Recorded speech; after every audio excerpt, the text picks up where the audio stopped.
Okay, unfortunately, we have to watch something together.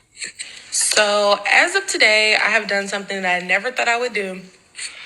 I inactivated my license and I quit my job as a therapist.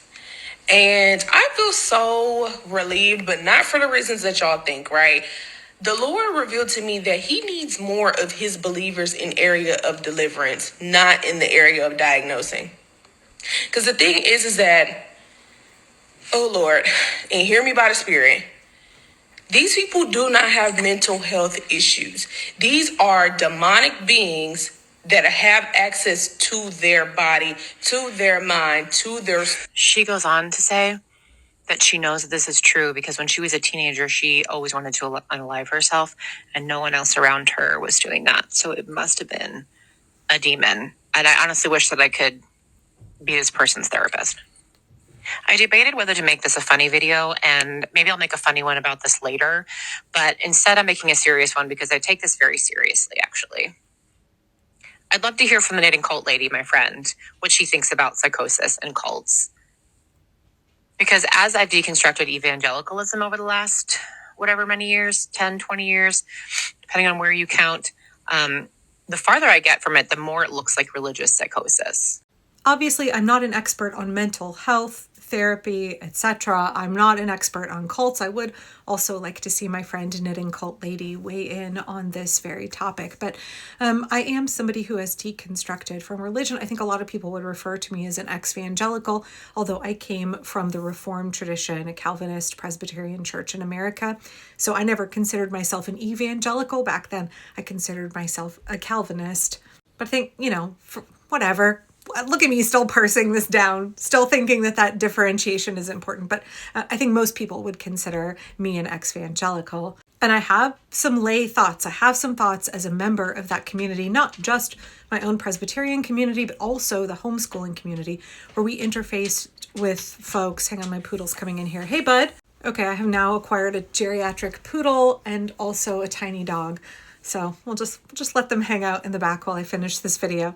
So my 2 adult daughters and I have had a lot of conversations around this issue, and particularly my second kid, who's been very open in public about the fact that she has OCD. And as she's, gained skills and gone through therapy for that, we've broached this subject many times. How many folks that we knew from church, how many folks that we hung out with in homeschool group were experiencing religious psychosis? And then along those same lines, how many of those folks in our community perhaps struggled with religious scrupulosity, OCD, and didn't realize it because of the subculture that we were in? There are a number of folks that would say things that I would just be like, even as a Christian, I would at the time say, well, that's because I'm a Calvinist and maybe they're from a charismatic tradition, but that sounds pretty fucking whack. That thing that they're saying sounds whack. She's saying people are possessed by demons. And for people who are outside of evangelicalism, this is probably sounding absolutely insane, as it should. But you need to know how many people within evangelicalism believe this and speak like this. Like that guy that you interacted with at the park on the way here, where it was weird to you and he seemed to be struggling in multiple ways. Like maybe he was just a tweaker. Maybe he was just high as balls and not actually possessed by a demon. Of course, as part of this subculture for a long time, I was really hesitant to call out people whose ideas I thought were just fucking nuts, right? Sorry for lack of, I realize that's not the mental health professional sensitive term. But all along throughout my childhood, I would have Sunday school teachers. And then, as an adult, I often would shrug things off as they're just part of a different faith tradition.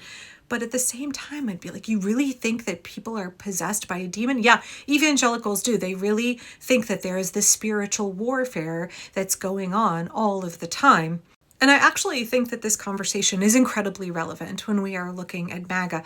I put out a video yesterday talking about how members of the military are reporting concerning statements from their commanders who are saying that they support Donald Trump's bombing of Iran because they believe that it is part of the end times, that this is Donald Trump helping bring about the second coming of Jesus, that it's a holy war and Donald Trump is God's anointed.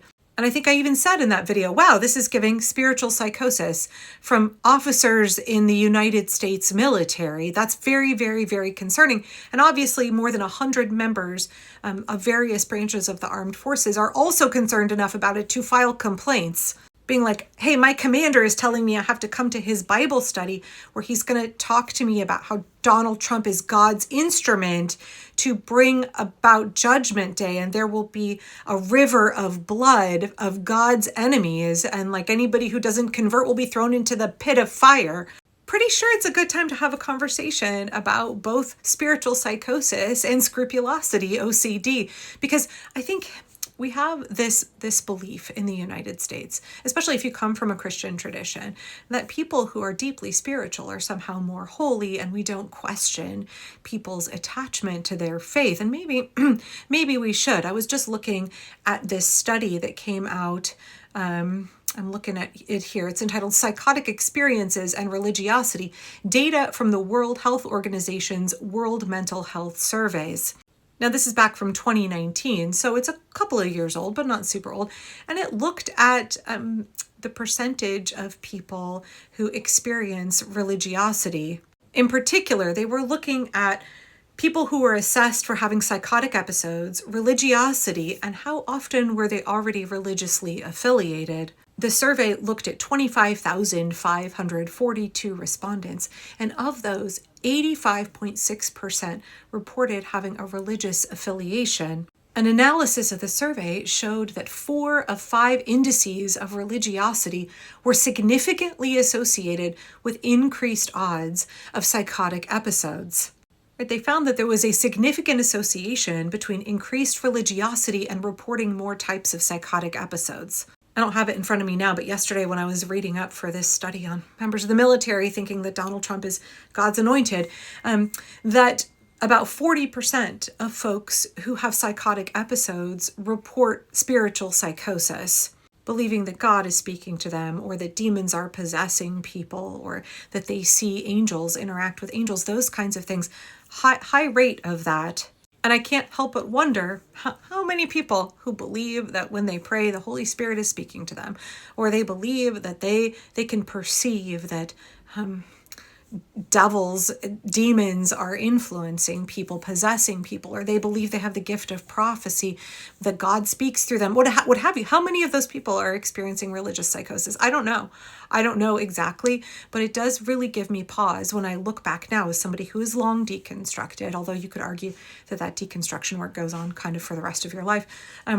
As I look back now, like there are people from my past that I can clearly identify now. I think that person might have been experiencing spiritual psychosis. I think that person might have had scrupulosity, OCD. And maybe it's because, again, Calvinist background. I think there were an awful lot of people, what you barking at, mister, who perhaps had some scrupulosity, OCD. Sorry, he's either at that age where he's got some doggy dementia or he's going deaf. And so he often will bark at things in the evening. Sometimes he'll stand at the wall and bark, or he'll look at nothing and bark. And I can't tell if he's a little demented or if he's deaf and he's got ringing in his ears. The vet said both are likely. Maybe he has some spiritual psychosis. I don't know. No, that's not true. He's a good boy. But I don't know, especially when we're looking at RFK Jr., right? Like not wanting to treat mental illness, wanting to send people to work farms and villainizing SSRIs and other necessary medications. When we see evangelicals being afraid of good mental health therapy and instead wanting to send people to Christian family counselors and having them pray away their issues. And if you're depressed, it's because you're just not trusting God enough. Or like the therapist at the beginning of this video, it's because she thinks you're possessed by demons. How many people are not getting the mental health care that they need, the support that they need, and how much is MAGA exacerbating that? And I also look at these sects, cults in Christianity, where there is a very high need for rigidity, lots of rituals, lots of lists of what you can and can't do. And I wonder how much of that is scrupulosity, OCD. Right, I'm not trying to diagnose anybody here, but if anybody else is ex-evangelical, if anybody else has deconstructed from Christianity, do you look back and see people where you're like, oh yeah, something else was going on there, and because of the subculture, those people were not getting access to care. In fact, they might have been put forward as being more spiritual and more righteous, more holy.